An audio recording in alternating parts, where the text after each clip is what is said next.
Македонија нема да отстапи од својот идентитет, ликот и делото на Гоце Делчев и црвените линии во односите со Бугарија.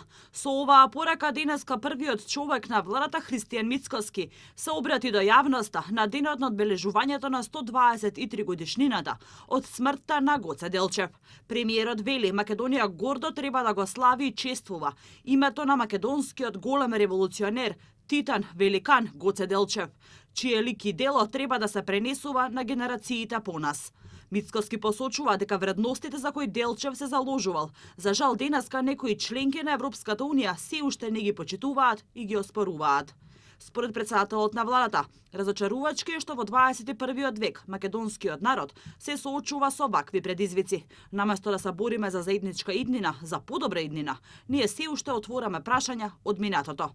Вели Мицкоски. Јас можам како претседател на македонската влада само да кажам дека ние како влада ќе обстоиме на она што представува наш корен, ќе обстоиме на линијата на македонскиот идентитет и дека тоа е црвената линија и дека тука ни милиметар нема да отстапиме. Премиерот денеска изјави дека не очекува промена во односите и атмосферата меѓу Македонија и Бугарија. Атмосферата меѓу двете земји според него уште повеќе ќе се вжешти, бидејќи како што рече, кај нас се уште постојат политички и општествени структури кои се подготвени да коленичат пред бугарските власти и да бидат мекото ткиво на македонската надворешна политика.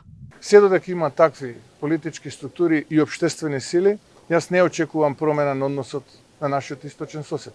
Но ние како влада сме секогаш подготвени за билатерални, мултилатерални разговори и да ги сочиме нашите аргументи и се разбира оние аргументи кои што ќе преовладаат, ние сме подготвени да ги прифатиме, исто како што очекуваме дека испративната страна ќе ги прифати нашите аргументи ако преовладаат. На денешната панихида во кругот на црквата Свети Спас во Скопје и одбележувањето на 123 годишнината од смртта на еден од најголемите македонски револуционери, Гоце Делчев, присуствуваше највисокиот државен политички и партиски врв, како и поглаварот на Македонската православна црква господин Степан, дел од амбасадорите во Македонија, но и разни субјекти од општествениот и политички живот.